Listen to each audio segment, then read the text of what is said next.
Hey guys, I wanted to do an unboxing of the CYMA Mp5k PDW.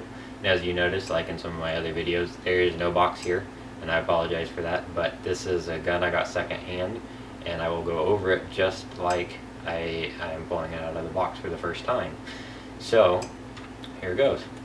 Basically, the first time I picked this up, I was very surprised at the weight. Now, it's a small gun, and they managed to put significant weight in this area here. So I'm assuming that's the gearbox, which is usually a good sign if the gearbox is heavy, unless they did the good old cheating trick where they put lead weights inside the back of the gun. Well, let's hope that they didn't do that for this one, because it actually feels really nice. The balance of the gun is very heavily weighted to the back, which for me is not a huge problem. I just would like a little bit more front end weight, but that's personal opinion. Now I'll just go basically from the back. This is kind of a rubberized plastic.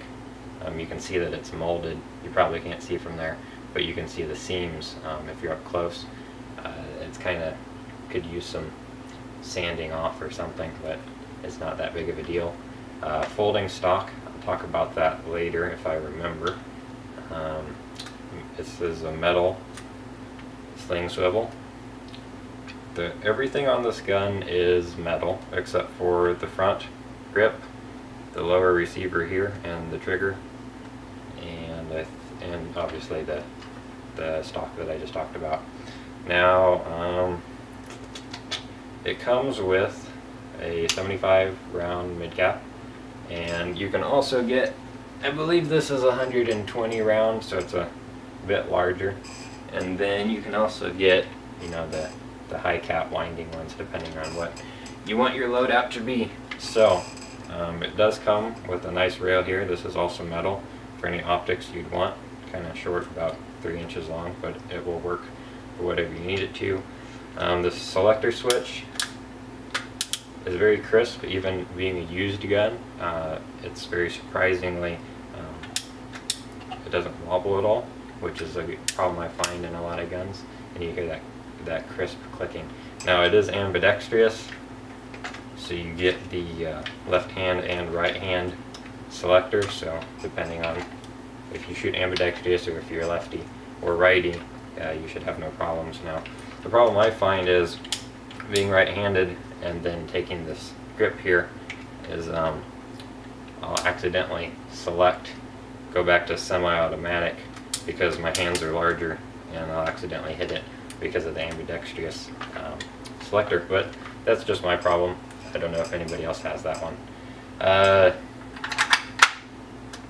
You can pull that back. The problem is once you get the battery inside, you can't pull that back anymore. It doesn't do anything functionally, so I don't see why you'd want to. The flash hider, I think this one's a little bit wobbly, but as I said, this one's used, so I'm not sure about the new one, but it's got the rocking lever mechanism on the front like most MP5s do. Now it is threaded. I believe it's 14mm counterclockwise, so you can put flash hiders or a mock silencer on here without having to ship it off to go get threaded or doing it yourself.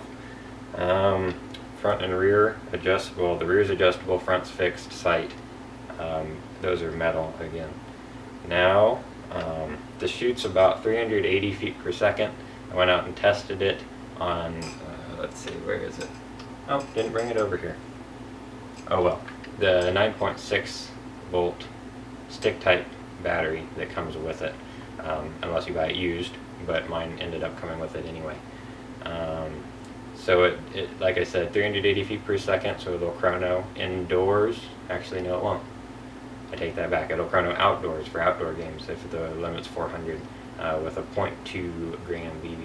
Now, the rate of fire, in my opinion, is not very impressive. It's about 14 to 16 rounds per second on a 9.6 volt nickel metal hydride.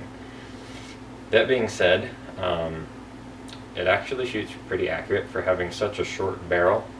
I was actually pretty impressed. It was a windy day, and the groupings were still pretty decent up to about 75 or 100 feet. Now, I have a little bit of a video clip that I'll insert here but it's not that great. Hey guys, this is a quick shooting test of the CYMA Mp5k with an 8.4 volt stick type battery. So, in full auto. Basically, the rest of it is the biggest problem I see. Well, one is if you're not as strong, or like me and don't get a good grip to fold over the stock, it's very stiff, but once it folds down, it doesn't move at all. So you can see that it stays tight, and you can still manage it quite well without the stock out, so it turns into a very nice CQB compact weapon. The other thing I was about to say is getting the battery in. Once you get the battery in, it's pretty much stuck in. You can try to shove it out. Be careful not to puncture the batteries as you're trying to poke and prod them out, but you basically drop off the front handguard or the grip, and the battery clip where you plug it in is up here, but you have to take off the back of the stock and slide the battery all the way up, and it is very narrow and you have to smash it in there. So that's one of the downsides. A lot of people say charge the gun with the battery, charge the battery with it in the gun, and don't ever take it out, which is frustrating to me. And it also kind of reduces the amount of versatility you can have in changing batteries on the field. So pretty much overall, like I said, this is the CYMA Mp5k PDW personal defense weapon.